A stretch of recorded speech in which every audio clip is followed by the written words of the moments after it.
Sabay-sabay nga nating kilalanin ang bago nating makakasama at kumain ng tubo at nakipaglaro kay Natnat dito sa nakatumbang puno. Yan ang kaganapan sa araw na ito. Umagang-umaga pa nga lang ang inaya ko ni Mrs. para puntahan yung inaalok sa kanyang pusa at titingnan namin ito. At mabuti na nga lang inalok siya ng isang customer namin sa bayan na kung gusto daw namin ng pusa ay syempre kailangan naman talaga namin ang pusang ito. At alam naman natin na talagang malaking bagay ang meron niyang alaga nito sa bahay at malaki talaga ang pakinabang sa kanila. Alam nyo na, kung madami kayong mga alaga dyang mabait, ay talaga namang medyo malilesen yan kapag may kasama tayong ganito. Mag-isang buwan pa nga lang na ang alaga namin ay hindi na namin nakita na parang naglaho lang nang hindi namin namamalayan. At dahil namimiss din Natalie, naisipan na lang namin ni Mrs. na mag-alaga na lang ng bago at mabuti na nga lang na itong aming customer na si Ma'am Marisa ay nagalok nga nitong dalawang pusa at sabi nga namin ay malaking bagay ang may ganyang alaga sa bahay. Kaya kinuha agad namin ng dalawa at ang sabi pa nga ay gawin na naming apat para sama-sama yung magkakapatid dito sa aming bahay. Salamat, ma'am.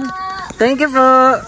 O diba, everybody's happy? Pagkatapos nga naming makuha ito ay pumunta na agad kami dito sa mismong bayan para dumaan sa hardware para bumili ng mga pako na gagamitin natin sa pagtatayo natin ng kubo at pagbabakod dito sa nililinis nating lupa. At dahil medyo malayo nga tayo sa kabayanan ay sinulit na namin yung pagpunta dito para bumili ng iba't ibang klase ng gulay para sa mga ulam na ating sasabawan para nang sa ganun naman ay meron tayong maluluto pagpunta natin sa gubat. Medyo mataas-tas na rin talaga ang presyuhan ng mga gulay dito kaya naman gustong-gusto namin talaga makapagtanim ng gulay nang sa ganoon naman ay kahit papaano makatipid tayo at bukod nga sa sariwa ang ating mapipitas. Ito mismong hawak-hawak ko yung mga nauna kong pinili ay talagang yan din talaga yung gusto kong maitanim dito kaya kung papalarin nga na makakuha tayo ng mga binhi at mga buto para dito sa pagtataniman natin ay malaking bagay nga ito dahil kapapaano yung mga gulay na ito ay hindi na natin bibilin sa mga susunod. O aminin nyo, yan din yung mga gulay na madalas yung isinasahog sa mga niluluto yung ulam. Sa tuwing namamalengke nga kami ni Mrs. ay itong lumpia wrapper ang hindi rin talaga nawawala sa mga binibili namin dahil pag madali ang lutuin ay talaga namang pag meron kang ginawa na gantong binalutan ay mabilis na lang makakapag-agahan at makakapag-prepare ng pwedeng maiulam. Sa pag-ikot-ikot nga namin dito sa palengke ay napansin din namin na dito pala namimili si paring Marvin at galing nga siya sa trabaho or pupunta pa lang sa trabaho at meron siyang mga binili dito. Shoutout na rin po pala sa mga nakakilala sa atin dito, yung mga nanonood sa ating mga live selling, nanonood ng mga videos. Maraming salamat po sa laging suporta. Pagkatapos ngang mabili lahat ng mga kailangan sa ating lulutuin, ay agad na kami umuwi para pumunta dito sa kagubatan at ito naman ay talaga namang kailangan nating madaliin para sa ganun makapag-start na tayo sa pagtatanim ng mga gulay.